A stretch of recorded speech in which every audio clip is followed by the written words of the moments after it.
In the Antebellum South, one number decided everything about your life. By 1850, that number had split 12 million people into a brutal hierarchy, 8 distinct levels, and most of them never moved an inch. Stay with me. The man at the top of this world enslaved 1,800 human beings. The man at the bottom didn't even own himself. By the end, you'll understand exactly what it felt like to inhabit every rung of that ladder. You are Nathaniel Hayward. You wake in a Charleston mansion so large your footsteps echo before the servants hear them. Your rice empire stretches across 17 plantations on the Savannah River. You own 1,800 souls. Breakfast arrives on English bone china. Outside, a world bends entirely to your name. You don't manage your plantations, you barely visit them. You have overseers for that, agents for the agents. Your morning is correspondence, cotton prices in Liverpool, a dinner invitation from the governor. The violence that built all of this happens 30 miles away, and you have arranged your life so you never have to smell it. But stay with me because the violence is coming. Your Charleston home costs more than most men will earn across 3 lifetimes. The wallpaper is imported from France. The dining table seats 22. When you entertain, your enslaved butler pours Madeira that crossed the Atlantic twice before it touched your lips. You are not merely wealthy. You are a sovereign in a country that pretends to be a republic. You are a grand planter, now not Hayward but his neighbor. You own 300 enslaved people and 8,000 acres of Sea Island cotton. The cotton itself is extraordinary. Long staple, silky, worth 3 times the inland price. You run your fingers across a bale in the factor's warehouse and feel the difference like warm velvet pulled taut. You sleep well because you have convinced yourself the system is natural. Your minister says so on Sundays. Your newspapers say so daily. Your father said so and his father before him. The ideology is so thick around you it functions like atmosphere, invisible, total, essential. You breathe it without noticing. This is the first and most important luxury of your level, moral comfort. You are a middling planter now, 50 enslaved people. A decent house, wood frame, 2 stories, not the columns and porticos you aspire to. You wake to your overseer's report at 6. 2 workers ran last night. Your stomach tightens. You know what the retrieval costs, what the punishment looks like, and you give the order anyway. The bacon at breakfast tastes like it always does, smoked, fatty, unchanged. You lease your lands to a factor in Charleston who takes 8% off the top. After debt service on the enslaved people you mortgage to buy more land, your profit margin is thinner than it looks from the outside. Planters at your level carry enormous debt in elegant clothing. You are always one bad harvest from collapse, and the bad harvests come. But what happens next to the man below you is worse.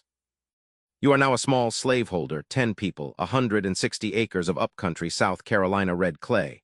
You work beside them in the field some days, not out of solidarity, because you cannot afford not to. Your hands blister the same way theirs do, but you go inside when you choose. They do not. That difference, that one exit, is the entire architecture of your identity. Stay with me. The next level will make your stomach drop. Your wife churns butter before dawn. Your children pick cotton alongside enslaved children their own age and will grow up to inherit the belief that this was normal. Dinner is cornbread and salt pork. You own a rifle, a mule, and 10 human lives, and you would fight a war to keep all 3. The mule's name is Beauregard. You never learned all of their names. You are a yeoman farmer now, no enslaved people, 120 acres of worked-out soil in Barnwell District. You grow corn, keep hogs, sell a small cotton surplus when the yield is good. Your cabin smells of wood smoke, rendered lard, and wet dogs. You are free, and that freedom is real, and it is also the ceiling. No land, no labor, no leverage. You are free to stay exactly here. Your nearest market is 11 miles by wagon on a rutted trace that becomes impassable in February. You know the planter at the edge of the county by sight, have seen his carriage pass twice. He does not know you exist. The political system tells you both that you are equal citizens. One of you believes it completely. The other has never had reason to question it. You are a poor white laborer now, a cracker they call you, not affectionately. No land. No enslaved workers. You hire out your body by the season. Timber, turpentine camps in the piney lowlands. Canal digging in the malarial flats below Columbia. The turpentine gets into your knuckle cracks and stays there. Your skin smells faintly chemical for months. You earn 40 cents a day when work is available. The cruelest part of your position is ideological. The planter class needs you to believe that your whiteness is your wealth, that you share something essential with Nathaniel Hayward, because the day you stop believing it, the entire bottom of this society might reorganize. They feed you that story at militia musters and barbecues where the planter provides the pig. The pig is very good. The story costs him almost nothing. You are now free and black in Charleston, a position so precarious it requires constant, exhausting performance. You are a skilled carpenter or tailor. You pay a white guardian annually for the right to exist legally in the state. You carry your freedom papers in an oilcloth fold next to your skin at all times because the alternative is the workhouse on Magazine Street. Stay with me, because the next level down will redefine what the word constraint means. You cannot vote, cannot testify in court against a white person, cannot assemble freely, cannot leave the state and return without risking re-enslavement. And yet you are, by the state's own classification, free. You have built a life inside a box that could close at any moment. You know 3 people who have been swept back into bondage on fraudulent claims. You know this and you keep working, keep paying, keep carrying those papers. What's coming next changes everything you think you understand about endurance. You are now an enslaved domestic worker in the Hayward household.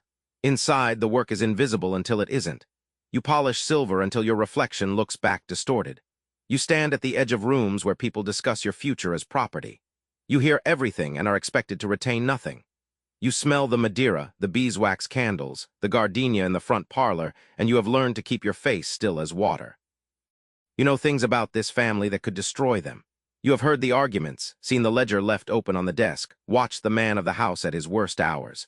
Your knowledge is the one form of power they cannot fully strip from you, and also the one most dangerous to use. Here is the biggest truth this video has been building toward. Proximity to power is not protection. But first, you need to understand what happens when the house disappears entirely. You are a skilled enslaved tradesperson now, a blacksmith, a cooper, a river pilot. You are hired out in Charleston and you return a portion of your wages to your enslaver. The rest you keep. You have saved $11 over 2 years. $11. The feeling of those coins in your palm is unlike anything else in your life, specific, heavy, real. Your name means something in the yards where you work. That also belongs to someone else. You sleep in a loft above the smithy on a straw tick mattress that smells of iron filings and smoke. You are not free, but you move through the city, you negotiate, you exist in commercial space as a presence rather than a shadow. This partial mobility is not freedom.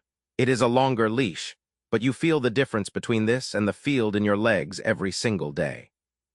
You are on a rice plantation in the Georgetown district now, working the task system. Every morning you are assigned a 1/4 acre of rice field to flood, weed, and drain. Complete it by mid-afternoon and the remaining hours are technically yours. The water you stand in reaches your knees. It is warm, opaque, and alive with things that bite. The mud underneath is black and bottomless and smells like sulfur and rot. The task system was sold to you as a mercy, and in some ways it functions as one. You have a small garden. You sell surplus vegetables on Sundays. You have accumulated a cooking pot, 2 blankets, a pair of shoes you made yourself. These are not small things. In this world, in this place, they are civilization. You protect them the way Nathaniel Hayward protects his 17 plantations with everything you have. The harvest season breaks the task system open. September through October, the rice must come in and the tasks expand beyond any single person's capacity. You are in water from before dawn. Your feet have stopped feeling like feet. They are just 2 points of pressure at the bottom of you. The smell of cut rice is sweet and grassy, and you will associate it with exhaustion for the rest of your life. You are now a field laborer on an upcountry cotton plantation. No task system here, gang labor from bell to bell. You wake at 4 a.m. to the driver's horn. The sound penetrates sleep like something physical. You are in the field before the sky is light enough to see color. 16 hours later, your cotton is weighed. If it comes up short, you already know what follows, and what follows is where this video has been going all along. The cotton weighing happens by lantern light. The planter or overseer reads the number aloud. You have picked 230 pounds today. Yesterday you picked 240. The 10-pound shortfall costs you. The sound of that accounting, numbers spoken in a flat voice over the smell of tallow smoke, is the sound of a system so total it has colonized the very way you measure yourself. Your hands, let's talk about your hands. The cotton bolls open in sharp-edged husks, not soft, not yielding, but serrated. After the first week of harvest, your fingertips split at the creases. After the second week, the splits deepen and fill with red clay dust. You pick anyway. The pain is not the worst part. The worst part is that your body learns to ignore it and you mourn the self that once would have stopped. You sleep in a single-room cabin with 7 other people. The walls are chinked with mud that shrinks in summer and lets through fingers of cold air in January. There is a fireplace. There is a corn husk mattress on a plank frame. There is a cast iron pot hanging on a hook. Monday through Saturday, what goes in that pot is what you have. Sunday, you have a few hours to make something more. You do. You keep things, a carved wooden figure under the mattress. A name you use only inside the cabin, your real name, the one they didn't give you. Songs that encode geography. Stories where the small animal always outsmarts the large one. These are not small resistances. These are the architecture of an interior life that the law says you cannot have, built every single day in the hours between midnight and the horn. You get sick in late October. Malaria moves through the low-country rice fields every season like weather. Your fever climbs for 4 days. On the 5th, you return to the field because the harvest does not pause for your body. The overseer notes your slowness in a ledger. You are not a person in that ledger.